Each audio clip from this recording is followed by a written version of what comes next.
All right, so today we are gonna try and fire those pinch pots that I made with my kids with the clay that I found and dug up. I have a few things to show you, so let's get to it. Welcome to Clay Time with Mr. Barnes, the finale, the season finale of finding your own clay and firing it at home. Our pinch pots that me and my sons made are bone dry. They dried yesterday in the sun, and I'm kind of cheating a little bit. We want to preheat them. We want to make sure all that extra water gets driven out as much as possible before we put it into the campfire. So I've got my oven set at 190. I'm going to leave that in there for about probably 2 hours. Okay, so what I decided to do is I've got my pots in the oven still, and I'm kind of slowly heating that up. So I started it at about 190. I left it in there for 2 hours. Then I turned it up to 225 for about an hour. Then I turned it up to like 350 for about another hour, and then 450 for another hour. So they're going to be nice and preheated. But we want to further preheat them by, we're going to start our campfire. I'm going to show you what I'm doing, but you don't have to use this metal trash can. You could use a barbecue if you have it, or you could just dig a hole in the ground if you have like a big backyard. That would work too, but we're just going to create a campfire. You guys can see I have a little metal trash can I got from Home Depot, and because I'm going to fire it in this trash can, what I realized is I needed to drill little holes in the bottom to make sure I have good airflow throughout there. So I just, as you can see, we have all these eucalyptus trees behind us, and they drop tree branches all the time. So that's what I'm using for my campfire. So what I'm doing is I just put a bunch of sticks in there. I'm going to let those burn down to coals. And once they're like coals, then I'm going to take my pots out of the oven, put them in there, and then I'll build the campfire back up on top of that. Here. Can you see inside there? Get close so you can see inside. Okay, so my sticks have burned down to nice coals. It's really hot. I just pulled my pots out of the oven.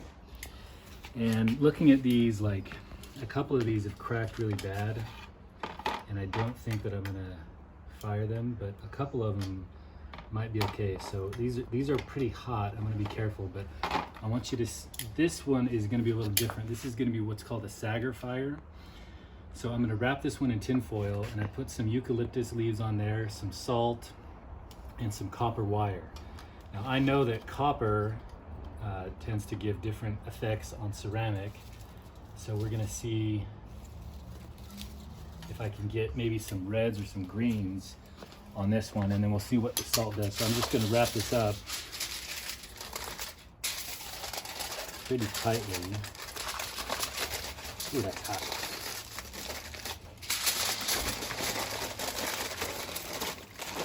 Ooh, hot. Okay. So I'm ready to put this into the coals, and then I'm gonna let that preheat for a little bit. Why did I just touch that? That's hot. So this is the one my son Diggory made. It looks pretty good. And I'm gonna try to fire this one. I don't know if it'll work or not, but we'll see. This one I think is done for. I don't think that one's gonna survive. So, camera down here, cameraman.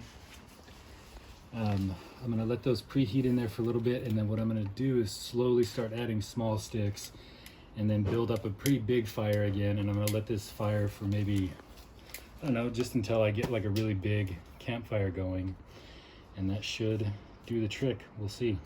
Okay, so I let my pots heat up a little bit, and what I'm gonna do is slowly start adding wood to bring up that temperature kind of as slow as I can, and then I'll build it into, you know, a good big-ish campfire.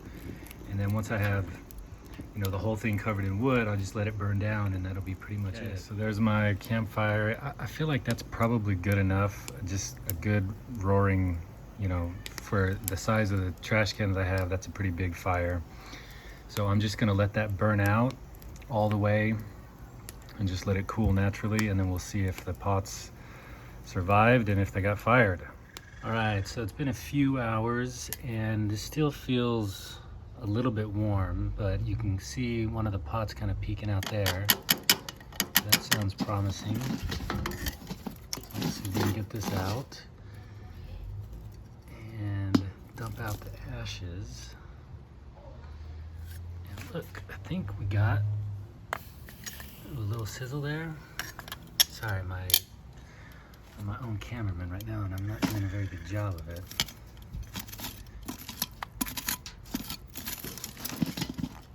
Let's see if we can get this guy out. One piece. All right. Well, those feel pretty hard. And let's get our. So this is the one that we did, which is called a sagger, and I put that copper wire in there and the eucalyptus leaves, so we'll see what happened here. You can kind of see that tinfoil started to, no, you can't see it. If I have it in frame, you can see it. The tinfoil started to kind of degrade or fall apart a little bit, but it's weird, it kind of started to burn away a little bit. Let's see what we got here.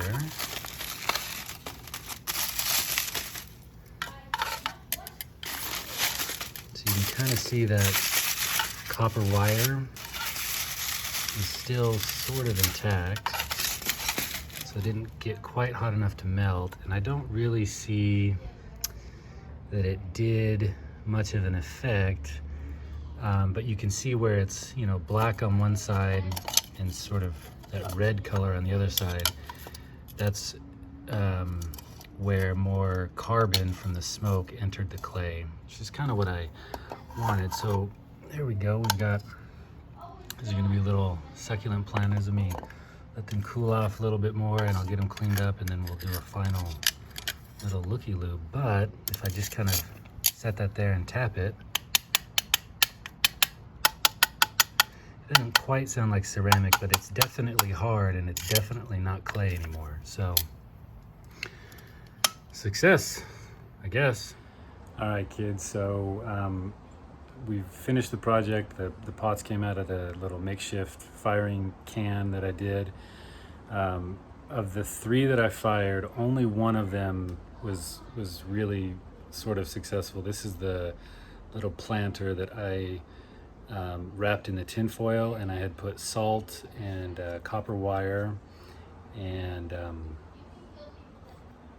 eucalyptus leaves. So what I was hoping for was that black color. Even though I fired it in a campfire, it stayed mostly red, except for where it had that close contact with the eucalyptus leaves. They burned, and their carbon made this black, which is kind of what I was going for. So my final reflection on the process is, again, this is the first time I've ever done this kind of firing. I don't know that I would use that can again. If I did, I would punch more holes in it so I got better airflow, kind of all over. And then, but really probably what I do is I would actually dig a hole in the ground and fire it in the ground in a hole. I think you just would get better airflow, and you might be able to get it hotter. Now, the other thing that I realized as I was doing this is that my pots were kind of touching the sides of the can. So there was like a spot on one of the other ones where it was still like raw clay. And so like half of it was fired, and then the other half wasn't. So again, if I was gonna do it again in the ground, and I'd make sure that, you know, the pot was set right in the middle of the campfire, and so it got flame all the way around it. And maybe, I mean, ideally a bigger fire than what I had. But it did work. I mean, this is, I don't know if I can get this to, let me show you this, but if you get a close up here, not of my face, it's gross. Okay, but I can't scratch this and leave a mark. So it's fired enough that, you know, that'll be a home for a little succulent. And it'll work, and it's, you know, that's something fun you can do with your family. Go out and find some clay, have a weenie roast and s'mores in the backyard if you've got a backyard to do that in, and try and stay sane during this crow quarantine. All right, I'll talk to you guys later. I need to come up with a better outro. Oh well.